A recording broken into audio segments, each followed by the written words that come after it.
ഇന്നലെ സംഭവിച്ചു കഴിഞ്ഞ ഏറ്റവും വലിയ സ്കാമാണ് പകുതി പൈസയ്ക്ക് സ്കൂട്ടർ, തയ്യൽ മെഷീൻ, മാങ്ങ, തേങ്ങ എന്തൊക്കെയായിരുന്നു. ഇവിടെ ഒരു പെൺകുട്ടി, എനിക്ക് അവരുടെ പേരൊന്നും അറിയില്ല, പജേറോ പുള്ളിക്കാരത്തി പജേറോ ഇത് ചെയ്യും. ഇപ്പൊ നമ്മുടെ ഈ കാണുന്ന പ്രേക്ഷകർ ഇതിനകത്ത് പെട്ടുപോയിട്ടുള്ള ഒരുപാട് ആളുകളുണ്ടാവും കേട്ടോ. തീർച്ചയായിട്ടും നിങ്ങൾ പെട്ടുപോയിട്ടുണ്ടെങ്കിൽ ഒന്ന് കമന്റ് ചെയ്യണം. അപ്പൊ ഇന്ന് എന്നാ സംസാരിക്കാൻ പോകുന്നേ? ഇന്നൊരു ഫോളോ അപ്പാ. നമ്മൾ നേരത്തെ ചെയ്തൊരു വീഡിയോ ഉണ്ടായിരുന്നല്ലേ, പകുതി പൈസക്ക് വീട്. പകുതി പൈസയ്ക്ക് വീടില് നമ്മള് എൻ്റെ ഓർമ്മ ശരിയാണ് 20/11/2024 നമുക്കൊരു ടാസ്ക് ഉണ്ടായിരുന്നു. ഓർമ്മയുണ്ടോ? ഒരാൾ വരാന്ന് പറഞ്ഞായിരുന്നു അല്ലേ? അതെ, വേറെ ആരുമല്ല, നമ്മുടെ ബൈറ്റ് ഹോം സ്റ്റോറിൽ ഫസൽ ഞങ്ങളുടെ വീഡിയോയുടെ താഴെ, ഇൻസ്റ്റയിലെ വീഡിയോയുടെ താഴെ കമന്റ് ഇട്ടിട്ടുണ്ടായിരുന്നു. ആ കമന്റ് ഇപ്പോൾ പോകുന്നുണ്ട്. ഈ bytes for home, byte homes for. അപ്പൊ ഈ ഫസൽ എന്ന് പറയുന്നത് ഈ പകുതി പൈസക്ക് വീട് ചെയ്യുന്ന ആളാണ്, വീട് ചെയ്യുന്ന കമ്പനിയുടെ ആളാണ്. ആ കമ്പനി ഒരുപാട് പരസ്യങ്ങളുണ്ട്, നിങ്ങൾ എല്ലാവരും കാണുന്നുണ്ടാവും. ഇപ്പൊ അവര് മാത്രമല്ല, ധാരാളം കമ്പനികൾ ഉണ്ട്. വിഡ്രോ ചെയ്തത് ഞാൻ പറയാം ആരാന്നുള്ളത്. ഡിജിബിസ് ഇത് വിഡ്രോ ചെയ്തു. അവരെൻ്റെ സർക്കിളിലൊക്കെ ഇറങ്ങിയിട്ടുണ്ട്. കുറെ പേര് അവർ പറ്റിച്ചു, എൻ്റെ കേസ് നടക്കുന്നുണ്ട്. അത് നടക്കട്ടെ. അപ്പോൾ അതിൻ്റെ കാര്യം നമ്മൾ സംസാരിക്കാൻ പോകുന്നത്. Welcome to podcast channel Archify talks. Get ആർക്കിഫൈ.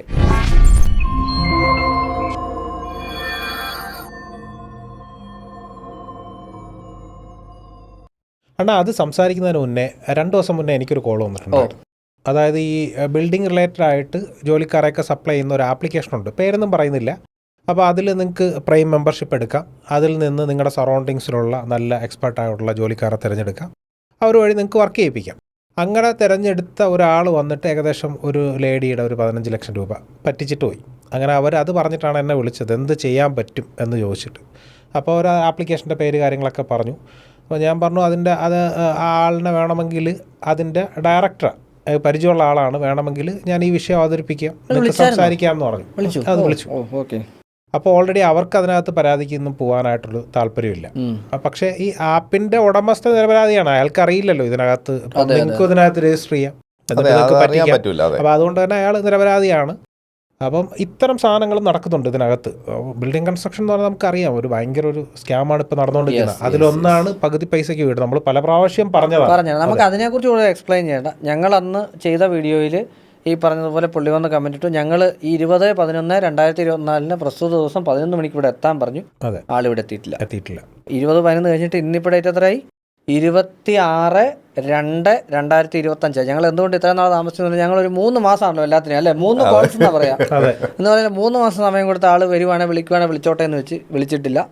അതുകൊണ്ട് എന്തുകൊണ്ടാണ് ആൾ വരാതിരുന്നതെന്ന് അന്ന് ഞങ്ങൾ പറഞ്ഞത് കമന്റ് ബോക്സ് പറയുമെന്നുള്ള, ഞങ്ങൾ പേര് പറയുന്നില്ല, കമന്റ് ബോക്സ് പറയുമെന്നുള്ള. അതുകൊണ്ട് ഫസൽ ഇതിന്റെ താഴെ ഒന്ന് കമന്റ് ചെയ്താൽ നന്നായിരിക്കും. നമുക്ക് അതിനെക്കുറിച്ച് കൂടുതൽ പറയേണ്ട ആവശ്യമില്ല, അല്ലേ? അതുകൊണ്ടൊന്ന് കമന്റ് ചെയ്യണം. ഇപ്പൊ എനിക്ക് തോന്നുന്നു ഫസലിന്റെ കൂടെ ഫസലിന്റെ കൂട്ടാളികളൊക്കെ ചേർന്നിട്ടുണ്ട്. ഫസൽ ഒറ്റയ്ക്കല്ല ഇപ്പൊ ചെയ്യുന്നത്. കൂട്ടത്തോടെ വരിക കമന്റ് ചെയ്യുക, അല്ലെ നമുക്ക് ഇവിടെ ഇരിക്കുകയോ ചെയ്യാം. അപ്പോൾ വീണ്ടും പകുതി പൈസയ്ക്ക് വീടും നമ്മൾ സംസാരിക്കുന്നില്ല, നമ്മൾ ഓൾറെഡി പറഞ്ഞ് കഴിഞ്ഞതാണ്. അപ്പോൾ വീണ്ടും ഈ പറഞ്ഞതുപോലെ ഈ പലപ്പോഴും പറ്റിക്കുന്ന ആൾക്കാരുടെ ധൈര്യം എന്ന് പറഞ്ഞാൽ ആരും പരാതിപ്പെടൂല എന്നുള്ളതാണ്. നേരത്തെ ഞാൻ പറഞ്ഞ കേസും അത് തന്നെയാണ്. ഇതിന്റെ പുറകെ നടക്കാൻ സമയമില്ല. അതിൽ വേറെ കാര്യമുണ്ട്, ഇപ്പൊ വന്നിരിക്കുന്ന എത്ര പേരാ പരസ്യം ചെയ്യുന്നത്? ഈ ഒരു കമ്പനിയൊന്നും അല്ല, എണ്ണം കൂടി രീതികൾ മാറി. ഇപ്പൊ വേറെ 1 കോടി രൂപയ്ക്ക് വീട് കാസർഗോഡ് മേടിച്ചാൽ അതിനു മുന്നേ ഇതിലേക്ക് വരുന്നതിന് മുമ്പ് കേരളം കണ്ട ഏറ്റവും വലിയൊരു തട്ടിപ്പാണ് 1000 കോടിയുടെ തട്ടിപ്പ്. നമ്മുടെ പകുതി പൈസക്ക് സ്കൂട്ടർ. ഇതൊക്കെ ഒത്തിരിയും അതിന്റെ ആപ്പിന്റെ കാര്യം ഒന്ന് പറഞ്ഞു നിർത്താം, അല്ലെ? ഒരു കൺക്ലൂഷൻ കൊടുത്ത് നിർത്താം, അല്ലേ? കാരണം എനിക്കൊന്ന് ഇപ്പൊ ഇത് ഒരാളുടെ ഒരു ഇപ്പം ആമസോൺ അങ്ങനെ പറയാം, അല്ലെ? ആമസോൺ പറയാം, ഒരുപാട് ആപ്പുണ്ട്. അപ്പൊ നമുക്കെതിരെ കേസ് കൊടുക്കൂല. നല്ലൊരു എക്സാമ്പിൾ പറഞ്ഞാൽ ഇപ്പൊ അവർക്ക് ഇത് പ്രത്യേകിച്ച് ഇങ്ങനെയുള്ള ലേബർ സപ്ലൈ ആപ്പിനൊക്കെ അവർക്ക് ലിമിറ്റേഷൻസ് ഉണ്ട്. അവർക്ക് അറിയില്ല ആരാണ് കണക്ട് ആവുന്നത്. നമ്മൾ നമ്മുടെ പല വീഡിയോയിലും ബോധപൂർവ്വം ചെയ്യുന്നതല്ല, ഇതിൽ പറ്റിക്കപ്പെടുന്ന ആരെന്നറിയാം, ഇതിലേക്ക് ക്ലയൻസിനെയാണ് പറ്റിക്കുന്നത്. അതിന്റെ പ്രശ്നം എന്ന് പറഞ്ഞാൽ നമ്മൾ വീഡിയോ പലതവണ പറഞ്ഞിട്ടുണ്ട്. അപ്പോൾ നമുക്ക് ആരെയും ചൂസ് ചെയ്യാം, നിങ്ങളെ വേണമെങ്കിലും ചൂസ് ചെയ്യാം. അപ്പോൾ നിങ്ങളുടെ പ്രീവിയസ് ഹിസ്റ്ററിയും കാര്യങ്ങളൊക്കെ ക്ലയന്റ് തീർച്ചയായിട്ടും അറിയുക, അത് കണ്ടെത്തുക. അതിന് വലിയ പാടൊന്നുമില്ല. ആ നിയറസ്റ്റ് ലൊക്കേഷനിലൊന്ന് അന്വേഷിക്കുകയോ പുള്ളിയുടെ അടുത്ത് തന്നെ പുള്ളിയുടെ പ്രീവിയസ് വർക്ക് കാണണമെന്ന് പറയുകയോ അതൊക്കെ പറഞ്ഞത്. നിങ്ങൾ ഇയാൾ ആരെയും കൊണ്ടുപോകത്തില്ലല്ലോ പ്രീവിയസ് വർക്ക് കാണണമെന്ന്. പ്രേക്ഷകർ DQ എന്ന് വിളിച്ച ഓക്കെ. അതിന്റെ വസ്തുത ഏതാണ്. അതുകൊണ്ട് ആപ്ലിക്കേഷനൊക്കെ ഏത് തിരഞ്ഞെടുത്താലും എന്ത് തിരഞ്ഞെടുത്താലും അവർ ബോധപൂർവം ചെയ്യുന്നൊന്നുമല്ല, പക്ഷെ അതിനകത്ത് സംഭവിക്കാം. പിന്നെ ഈ പറഞ്ഞ സാധനം, അതായത് നാളെ സംഭവിക്കാൻ വന്ന ഏറ്റവും വലിയ സ്കാം എന്ന് പറയുന്നത് പകുതി പൈസയ്ക്ക് വീടാണെങ്കിൽ, ഇന്നലെ സംഭവിച്ചു കഴിഞ്ഞ ഏറ്റവും വലിയ സ്കാമാണ് പകുതി പൈസയ്ക്ക് സ്കൂട്ടർ, തയ്യൽ മെഷീൻ, മാങ്ങ, തേങ്ങ, എന്തൊക്കെയായിരുന്നു.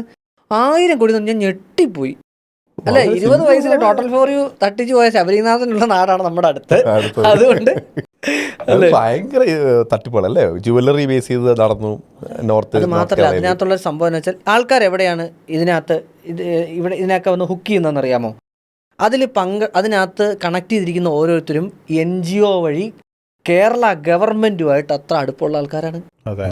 അനന്തകുമാർ എന്ന് പറഞ്ഞ ആളില്ലേ, പുള്ളി ഭയങ്കര ക്രെഡിബിലിറ്റി ഉള്ള മനുഷ്യനാണ്. പുള്ളിയെക്കുറിച്ച് പലതും നമുക്ക് അറിഞ്ഞുകൂടാ, പക്ഷേ പുള്ളി ഇതിനകത്തൊരു പ്രതി കൂടിയാണ്. പക്ഷേ അയാളുടെ ക്രെഡിബിലിറ്റി എന്ന് പറയുന്ന സാധനം ഈ പറഞ്ഞ കക്ഷി എന്താ പുള്ളിയുടെ അവൻ്റെ പേരെന്നായിരുന്നു, അവനത് യൂട്ടിലൈസ് ചെയ്ത കൃത്യമായിട്ട്. അനന്തു, അതാണ് ഈ പയ്യന്റെ പേര്. അനന്തകുമാർ എന്ന് പറഞ്ഞ ആള് NGO ആള്. അതൊക്കെ അപ്പൊ എവിടെ ആൾക്കാർ ഇതിനകത്ത് കൃത്യമായിട്ട് ട്രസ്റ്റബിൾ ആയെന്ന് ചോദിച്ചാൽ ഗവൺമെന്റ് NGOയുടെ കീഴിൽ വന്നിരിക്കുന്നു എന്നുള്ളതാണ്. വർക്ക് ചെയ്തു അല്ലേ? ഇതൊക്കെ അങ്ങനെയല്ലേ വരുന്നത്.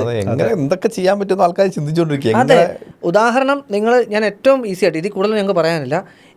ഈ പറഞ്ഞ പയ്യൻ 28 വയസ്സുള്ളവന്, തൊടുപുഴക്കാരനാണ്. ഓക്കെ, തൊടുപുഴ സ്ഥലത്താണ് അവൻ ജീവിക്കുന്നത്. ഈ ചെക്കൻ കഴിഞ്ഞ പ്രാവശ്യം പ്രൈം മിനിസ്റ്റർ ഇവിടെ വന്നപ്പോൾ, PM നരേന്ദ്രമോദി വന്നപ്പോൾ പുള്ളിയെ ഷാളായി അണിയിക്കുന്ന ഫോട്ടോയുണ്ട്. പിണറായി വിജയൻ്റെ കൂടെ, കേരള CM-ൻ്റെ കൂടെ ഫോട്ടോയുണ്ട്. ഇവിടെയുള്ള സർവ്വ സെലിബ്രിറ്റീസിൻ്റെ കൂടെ ഫോട്ടോയുണ്ട്. ആർക്കാണ് വിശ്വസിക്കേണ്ടത്? ഇതുപോലെ നേരത്തെ ഒരാളുണ്ടായിരുന്നല്ലോ, മോൻസൺ മാമങ്കൽ. മോൻസൺ, ശരിയല്ലേ? മോൻസന്റെ പേര് ഇപ്പോൾ ആരൊക്കെയാ ഫോട്ടോ ഉണ്ടായിരുന്നത്? എന്റെ പൊന്നെ, അന്നത്തെ DGP പുള്ളിയുടെ വേറെ പുള്ളിയുടെ ഫോട്ടോ ഉണ്ടായിരുന്നത്. പുള്ളിയുടെ കുറച്ച് സാധനങ്ങൾ ഇയാളുടെ വീട്ടിലുണ്ട്. അതിൽ ആ തേപ്പോട്ട് ഇയാൾ എടുത്തോണ്ട് പോയി.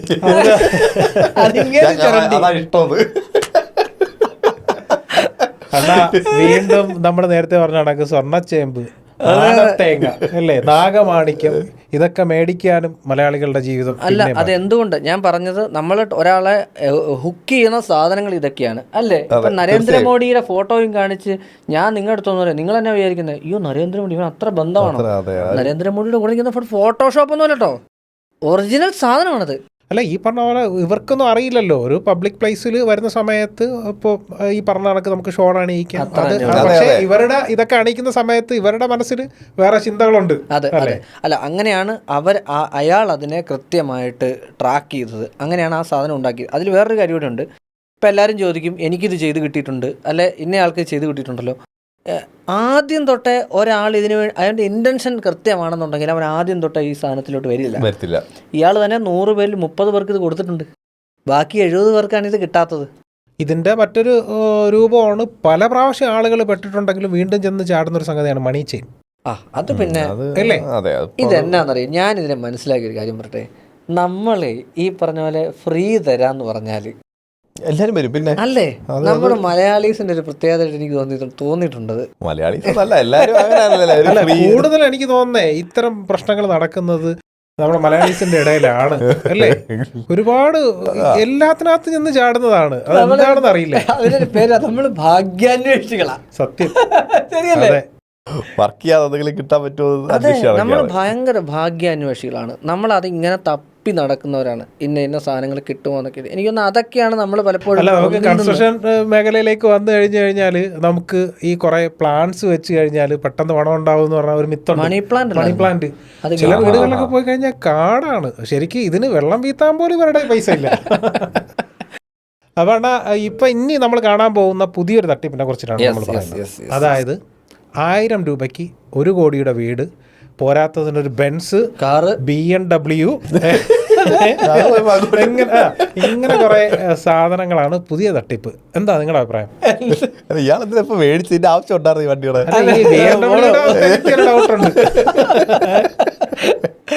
അല്ല, ഞാൻ നമ്മൾ പറഞ്ഞില്ല, ഞാൻ ഈ നമ്മൾ ഇതിന് തൊട്ട് മുന്നേ പറഞ്ഞിടത്തെന്ന് തുടങ്ങാം. നമ്മൾ ഭാഗ്യാന്വേഷികളാണ് എല്ലാ കാലത്തും.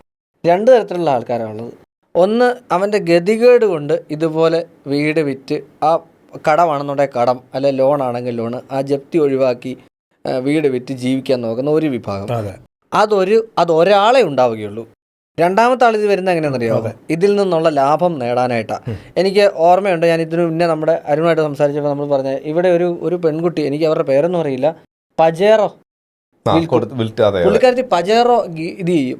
ഇതേ പരിപാടിയാണ് ഗിവ് അവേ ചെയ്യുന്നത്. ഇപ്പം എനിക്ക് തോന്നുന്നു നമ്മുടെ ജോജി തമ്പിയൊക്കെ ഗിവ് അവേ കൊടുക്കുന്നത് വളരെ ഡീസൻ്റ് ആയിട്ട് കൊടുക്കുന്നത് എൻ്റെ അഭിപ്രായം. എനിക്ക് തോന്നുന്നു കഴിഞ്ഞ പ്രാവശ്യം താറ് കൊടുത്തു. ആരായിരുന്നു? നമ്മുടെ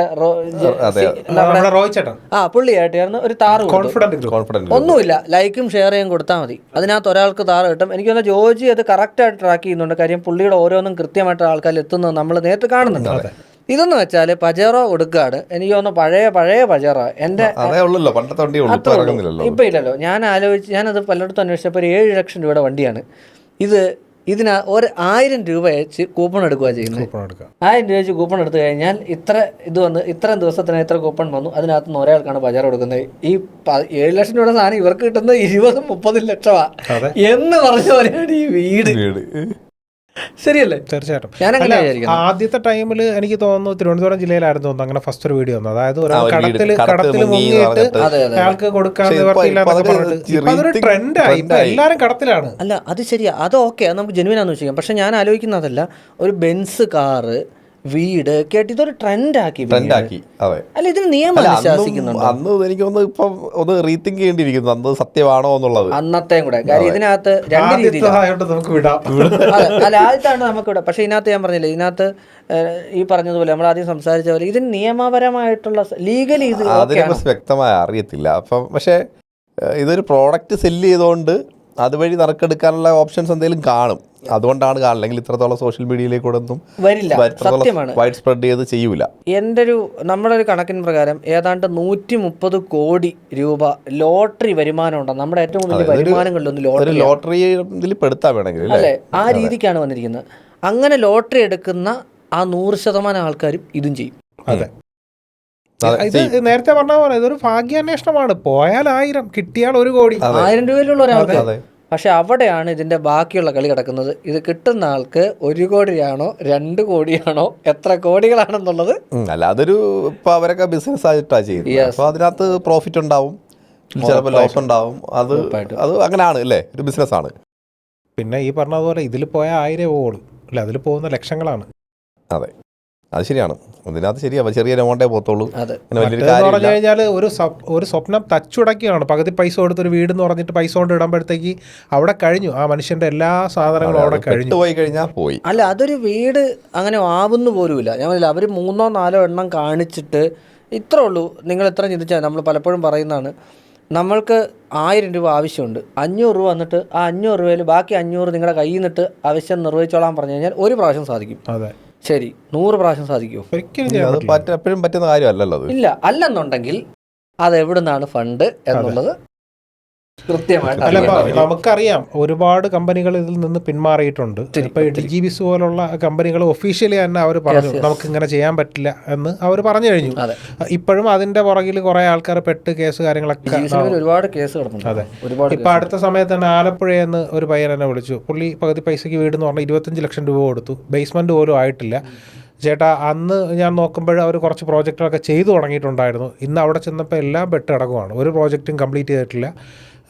നേരത്തെ പറഞ്ഞ ഈ ഒരു ആപ്ലിക്കേഷനിൽ പെട്ട ആ ഒരു മാഡം ഇവരെ വിളിച്ചിട്ട്, ആ കോൺട്രാക്ടർ വിളിച്ചിട്ട് പൈസ തരാൻ പറഞ്ഞപ്പോഴത്തേക്ക് പുള്ളി പറഞ്ഞതെന്ന് പറഞ്ഞാൽ ഞാൻ 2 വർഷം ജയിലിൽ കിടന്നോളാം, നീ കേസ് കൊടുക്കാനാണ്.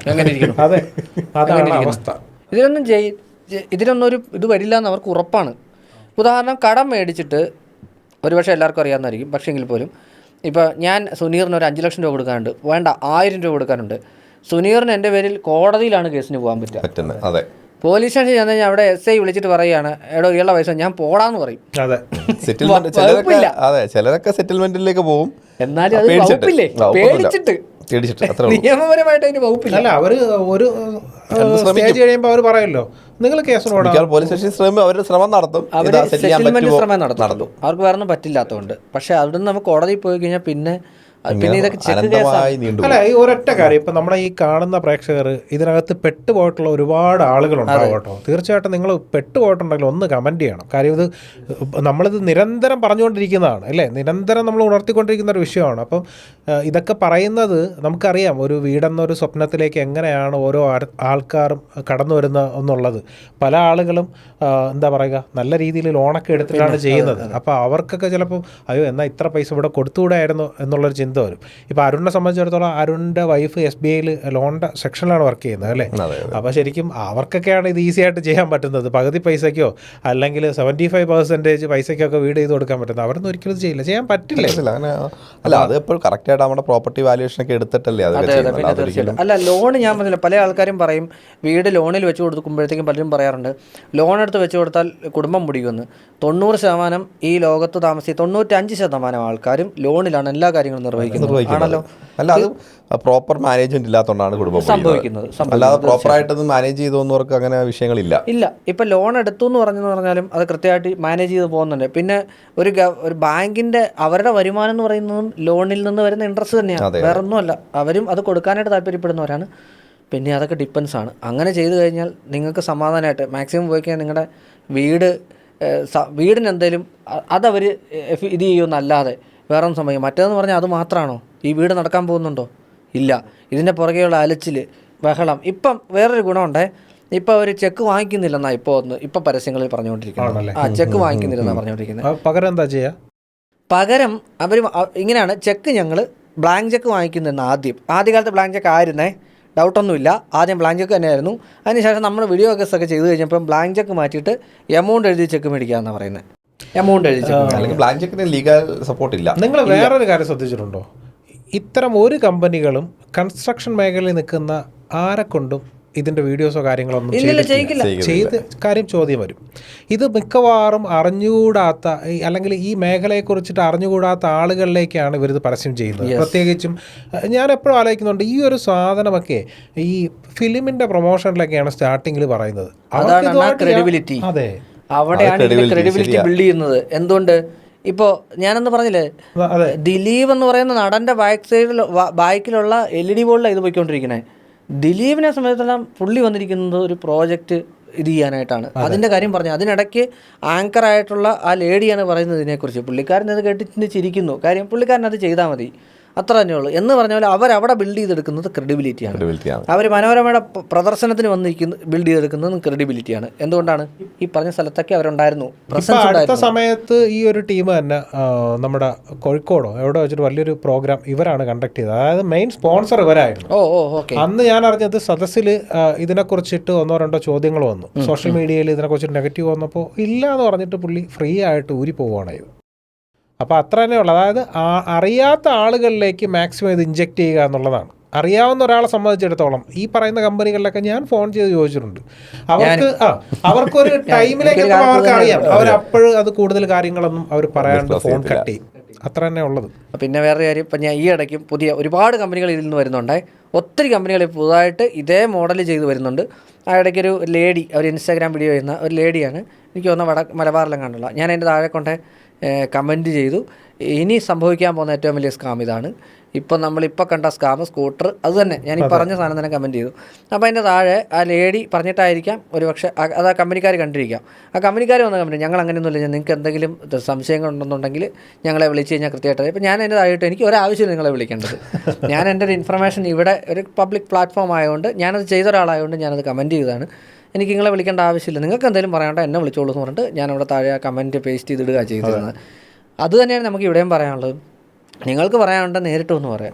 തീർച്ചയായും എപ്പോഴും കൂടെ വരാം. ഞങ്ങൾ ഓപ്പൺ ആയിട്ടല്ലേ പറയുന്നത്. വേണമെങ്കിൽ നമ്മുടെ സ്റ്റുഡിയോ ലൊക്കേഷനും ഈ വീഡിയോയുടെ താഴേക്ക് കൊടുത്തേക്കാം. ഇല്ലെങ്കിൽ നിങ്ങൾ സോഷ്യൽ മീഡിയ ഞങ്ങൾ പ്രതികരിക്കുന്ന തിരിച്ച് പ്രതികരിച്ചോളൂ. അപ്പൊ ഇതൊന്നും ചെയ്യാണ്ട് വെറുതെ വന്ന് ഒരു കമന്റ് ഇടുക, 5 മിനിറ്റ് കഴിഞ്ഞാൽ ഡിലീറ്റ് ചെയ്യുക, ഫുള്ള് സ്ക്രീൻഷോട്ട് ഞങ്ങളുടെ കയ്യിലുണ്ട്. പിന്നെ ഇതിനകത്ത് പറഞ്ഞില്ല, നമ്മൾ പ്രൊമോഷൻ പൈസയ്ക്ക് വേണ്ടിയിട്ടാണ് ചെയ്യുന്നതെന്നുള്ള കമന്റുകളൊക്കെ ചോദിച്ചു. ഞങ്ങൾക്ക് 5 പൈസ തരണ്ട, നിങ്ങൾക്ക് ഇവിടെ വന്നു കഴിഞ്ഞാൽ നിങ്ങൾ ഈ കൊടുത്ത ലാസ്റ്റ് ഇറക്കി 4 ലക്ഷം രൂപയുടെ പലിശ സഹിതം ഞങ്ങൾ ഈ വീഡിയോയിൽ തരാം. കാര്യം പറഞ്ഞാൽ എമൗണ്ട് പറഞ്ഞിരിക്കുന്നു. അല്ല ഇതിൻ്റെ ഒരു കാര്യം കൂടെ പറഞ്ഞോട്ടെ. കഴിഞ്ഞൊരു വീഡിയോയിൽ നമ്മളൊരു കമൻറ്റ് റിയാക്ഷൻ വീഡിയോ ചെയ്തിട്ടുണ്ടായിരുന്നു. അതിനകത്ത് നമ്മളന്ന് വിട്ടുപോയൊരു കമൻറ്റ്, ഒരു സുഹൃത്ത് കമൻറ്റ് ചെയ്തിരുന്നത്, ബ്രോസ് നിങ്ങളെ കാണുമ്പോൾ ശരിക്കും പുള്ളിക്ക് അസൂയ തോന്നുന്നു. കാര്യം എന്ന് പറഞ്ഞു കഴിഞ്ഞാൽ പണ്ട് കാലങ്ങളിൽ ഇതുപോലുള്ള സൗഹൃദങ്ങളുണ്ടായിരുന്നു, എന്തും പറയാം, ചിരിക്കാം, അതൊക്കെ ഒന്ന് നഷ്ടപ്പെട്ടു. അപ്പം നമ്മൾ വളരെ ഫ്രീ ആയിട്ടാണ് നമ്മൾ മൂന്നാൾ സംസാരിക്കുന്നത്. പലപ്പോഴും നമ്മുടെ എഡിറ്ററിനെ സംബന്ധിച്ചിടത്തോളം അതിനകത്ത് അവന് പണിയില്ല, കട്ട് എന്ന് പറയുന്ന ഒരു സാധനം ഒറ്റ സാധനമാണ്. അതിൽ തന്നെ എടുത്തു പറയേണ്ടത്, ഇതിൽ ഞങ്ങൾ 3 പേരും ഒരു സാമ്പത്തിക ഇച്ഛയോടെ ചെയ്യുന്നൊരു പരിപാടിയല്ല. അങ്ങനെ ഒരു തോന്നലുണ്ടെന്നുണ്ടെങ്കിൽ ഇവിടെ വെച്ച് ഡിനേ ചെയ്യുന്നു. അത് ഞങ്ങൾ തുടങ്ങിയ കാലം തൊട്ടേ ഞങ്ങൾ സംസാരിച്ചൊരു കാര്യമാണ്. ഇതിനകത്ത് ഇന്നയാൾക്ക് ഇത്ര സാമ്പത്തികമായിട്ടുള്ള താല്പര്യമുണ്ടോ എന്നുള്ളത് നമ്മൾ ഈ പരിപാടി തുടങ്ങാതിരിക്കുക. ഈ സ്റ്റുഡിയോയ്ക്കും ഈ വീടത്തിനൊക്കെ ഞങ്ങൾക്ക് സാമ്പത്തിക ചിലവുകളുണ്ട്. പക്ഷേ അതല്ല, ഇതിനൊരു സംസാരിക്കുക, അതിൻ്റെ എക്സസീവ് ഉണ്ട്. അത് മാത്രമേ ഞങ്ങൾ ഇതിനകത്ത് കണ്ടെത്തിയിട്ടുള്ളൂ. പൈസ ഉണ്ടാക്കാനാണെങ്കിൽ ഇഷ്ടം പോലെ കാശ് ഉണ്ടാക്കാനായിട്ട് നമുക്കറിയാം. ഇവിടെ വെറുതെ ഇരുന്നോട്ട്. അപ്പോൾ കൂടുതൽ പറയുന്നില്ല. ഈ പറഞ്ഞ കണക്ക് ആരും ദയവേത് ഇതിനകത്തൊന്ന് ചെന്ന് പെടാതിരിക്കാമെന്ന് മാത്രമേ ആലോചിക്കും അല്ലേ. അല്ല നമുക്ക് ആരെടുക്കലും ഒരു ശത്രുതയോ കാര്യങ്ങളൊന്നും ഇല്ല. നിങ്ങൾക്ക് നിങ്ങളുടെ കാര്യങ്ങളുമായിട്ട് മുമ്പോട്ട് പോവാം, ഞങ്ങൾ ഞങ്ങളുടേതായ കാര്യങ്ങളുമായിട്ട് ഞങ്ങൾ മുമ്പോട്ട് പോകും. അപ്പോൾ we are signing off. RK5 Talks.